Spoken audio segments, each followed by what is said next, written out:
कैसे हो बच्चों। आज हम पढ़ेंगे साइंस चैप्टर 2 हमारा पर्यावरण। तो आप जानते हो पर्यावरण किसे कहते हैं? मैं बताता हूँ, ठीक है। हमारे चारों ओर कई प्रकार की चीज़ें पाई जाती है, जैसे हवा, पानी, मिट्टी, पौधे, जंतु आदि। इन सब से मिलकर हमारा पर्यावरण बनता है और इन्हें पर्यावरण के घटक कहते हैं, ठीक है। अब देखो मैं क्या बोला, पर्यावरण के घटक, जिसमें क्या क्या आया। मैं कुछ इसमें सजीवों के बारे में भी बात किया, कुछ निर्जीवों के बारे में बात किया। जैसे मिट्टी हुआ, हवा हुआ, पानी हुआ, ये क्या है? निर्जीव है। और मैं कुछ सजीवों के बारे में बात किया, जैसे पौधे, जंतु, मनुष्य, है ना, ये सब क्या है? सजीव है। तो इसीलिए हम कितने भागों में बांटे हैं इसको? 2 भागों में। पर्यावरण के कितने घटक हैं? 2 घटक हैं या 2 प्रकार के घटक हैं। पहला सजीव, दूसरा निर्जीव। पौधे एवं जंतु सजीव हैं, जो मैं अभी बोला, और वायु, जल, मिट्टी, प्रकाश आदि निर्जीव घटक है। अपने आसपास पाई जाने वाली वस्तुओं की सूची बनाइए। सारणी 2.1 को कॉपी में बनाकर सूची के आधार पर इसे पूरा कीजिए, ठीक है। मैं इसका फ़ोटो आप लोग को भेजूँगा। एक तरफ लिखा है निर्जीव, दूसरे तरफ लिखा है सजीव घटक। तो देखो निर्जीव घटक में सिर्फ एक ही कॉलम है, एक ही है, ठीक है। लेकिन जो सजीव घटक है उसमें फिर 2 कॉलम है, जैसे पौधे और जंतु। तो जंतु में जितने भी जानवर हैं, है ना, जानवर है, इंसान है, और जितने भी जीवधारी हैं वो सब आएगा जंतु में। और जो पौधे हैं उसमें तो तुम जानते हो पेड़ वेड़ के नाम लिखने हैं, है ना।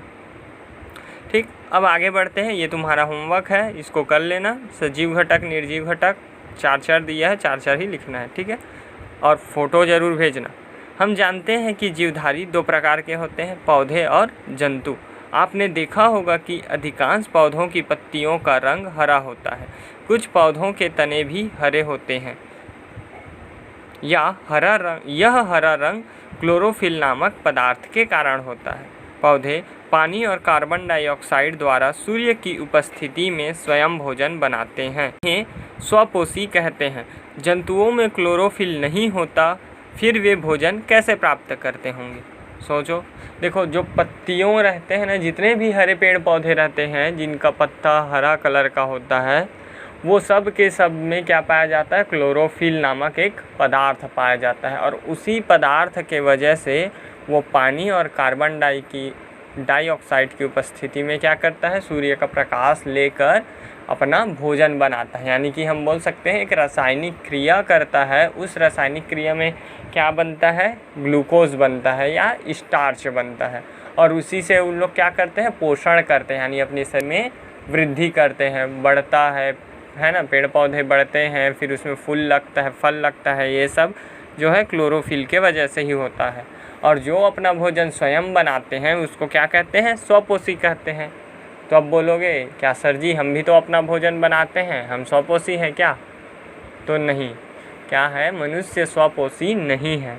यहाँ पे स्वपोषी का मतलब है कि जो सूर्य की प्रकाश में बनाए, ठीक है। और हम लोग क्या करते हैं? जो पहले से बना हुआ भोजन है, ठीक है, जैसे चावल को किसने बनाया? जो चावल के पौधा है उसने बनाया, सूर्य के प्रकाश में अपना वृद्धि किया, अपना फल दिया, फिर उसको तो लाके हम पका रहे हैं। तो हम लोग क्या कर रहे हैं? पका रहे हैं। और उन लोग क्या कर रहे हैं? बना रहे हैं। दोनों में बहुत अंतर होता है, ठीक है। इसीलिए हम क्या है? स्वपोषी नहीं हैं, हम क्या है? परपोषी हैं, ठीक है। परपोषी का मतलब है जो दूसरों पर आश्रित होता है। ओके। कुछ जंतु पौधों को भोजन के रूप में लेते हैं। ऐसे जंतुओं को शाकाहारी कहते हैं, जैसे गाय, खरगोश, हिरण आदि, ठीक है। कुछ जंतु ऐसे भी होते हैं जो अन्य जंतुओं को खाते हैं। ऐसे जंतुओं को मांसाहारी कहते हैं, जैसे भेड़िया, बाघ, सिंह, और भी कई नाम हैं, तेंदुआ, चीता, है ना। तो जितने भी मांसाहारी जंतु हैं, है ना, जो मांस खाते हैं, वो सब किस में आते हैं? मांसाहारी। तीसरे प्रकार के जंतु सर्वाहारी कहलाते हैं, जो पौधों एवं अन्य जंतुओं दोनों से भोजन के रूप में लेते हैं, या दोनों को क्या करते हैं? भोजन के रूप में ग्रहण करते हैं। जैसे मनुष्य देखो, कुछ लोग जो है मांस मछली भी खाते हैं और हरे सब्जियां भी खाते हैं, तो वो क्या हो गए, सर्वाहारी हो गए। कौवा भी जो है मांस भी खाता है, और जो इंसानी मतलब जो किसी के घर में जाता है तो खाना भी खाता है ना। तीसरा हो गया कुत्ता को हम बाकी ऐसा दाल चावल देंगे तब भी खाता है, वो चिकन विकन भी खाता है, लेकिन शेर को कभी देखे हो दाल चावल खाता है ना। तो इसीलिए इसमें आता है, सर्वाहारी में आता है। और ऐसे कोई एक दो नाम बताओ, जैसे बिल्ली हो गया, है ना, चूहा, ये सब भी किस में आते हैं, सर्वाहारी में। शाकाहारी, मांसाहारी एवं सर्वाहारी जंतु अपना भोजन स्वयं नहीं बनाते, अतः इन्हें परपोषी कहते हैं। चूँकि हरे पौधे ही क्लोरोफिल की सहायता से अपना भोजन बनाते हैं, अतः उन्हें उत्पादक कहते हैं। देखो, उत्पादक यानी कि वही बनाना, तो जो भोजन बनाता है उसको क्या कहते हैं, उत्पादक कहते हैं। और उत्पाद मतलब होता है जो भोजन बनता है उसको उत्पाद कहते हैं, और जो भोजन बनाता है उसको क्या कहते हैं, उत्पादक कहते हैं। तथा इन जंतुओं को उपभोक्ता कहते हैं। तथा देखो, जो पेड़ पौधे क्या किए, भोजन बनाए, तो वो क्या हो गए, उत्पादक हो गए। अब जो उसको खाते हैं वो क्या कहलाते हैं, उपभोक्ता। उपभोक्ता यानी कि उपयोग करना, ठीक है, उपभोग करना। आगे पढ़ते हैं कि पर्यावरण में, ठीक है, जो घटक हैं, जो 2 प्रकार के घटक बोले, उसमें आपस में कैसा संबंध होता है। तो बताओ बच्चों, क्या हम पानी के बगैर जिंदा रह सकते हैं? क्या हम हवा के बिना जिंदा रह सकते हैं? क्या हम भोजन किए बिना जिंदा रह सकते हैं? क्या हम मिट्टी के बिना जिंदा रह सकते हैं?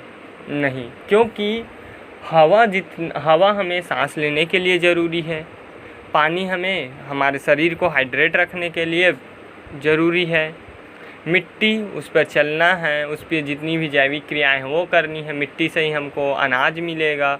तो ये सब क्या है, ज़रूरी चीज़ें हैं।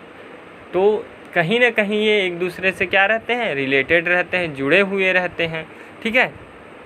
जो जीव जंतु हैं वो भी एक दूसरे से जुड़े हुए रहते हैं, है ना। हम लोग बोल देते हैं ना कि अरे ये जंतु नहीं होता या ये चीज़ नहीं होती तो अच्छी होती, लेकिन नहीं, अगर इनमें से कोई भी एक चीज़ हट गया या हमारा जो घटक है पर्यावरण से अगर बाहर हो गया, तो जो हमारा जो पर्यावरण है वो क्या हो जाएगा, असंतुलित हो जाएगा। या इसमें से किसी एक की भी मात्रा अधिक हो गई तब भी पर्यावरण क्या हो जाएगा, असंतुलित हो जाएगा। जैसे अगर हम जैसे चूहों से नफ़रत करते हैं, तो अगर बोलेंगे कि चूहे ही ना रहे तब अच्छा होता करके, लेकिन नहीं, अगर चूहे ना रहेंगे तो हमारा जो पर्यावरण का घटक है वो है मुश्किल में पड़ जाएगा। कैसे, चूहों को कौन खाता है, सांप खाता है, बिल्ली खाती है, और कौन खाता है चूहे को, और भी कई जानवर हैं जो चूहे को खाते हैं, ठीक है। तो उनके लिए क्या हो जाता, खाने की कमी हो जाती, और उनके खाने की कमी हो जाती तो उससे जो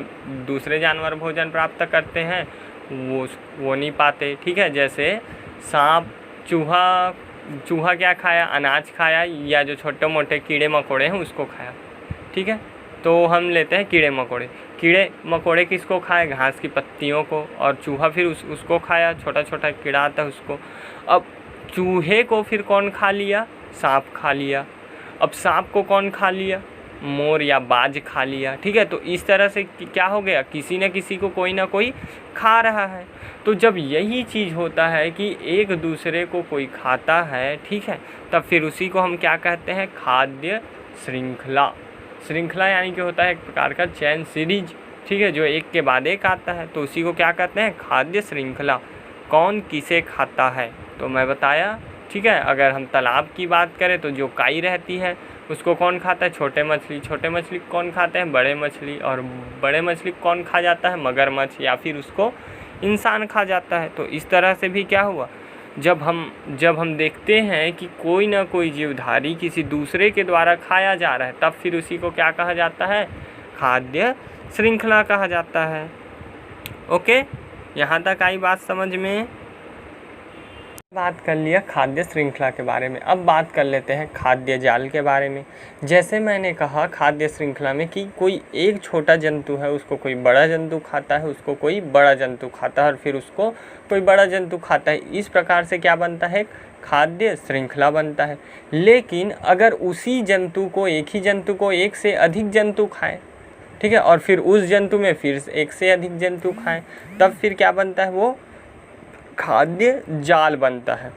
ऐसे समझ नहीं आएगा, समझना। जैसे चूहा है, चूहा को बिल्ली भी खाती है, चूहा को सांप भी खाता है, चूहा को बाज भी खाता है, ठीक है। तो इस तरह से एक ही जंतु को क्या खाते हैं, 3 अलग अलग लोग खाते हैं, ठीक है।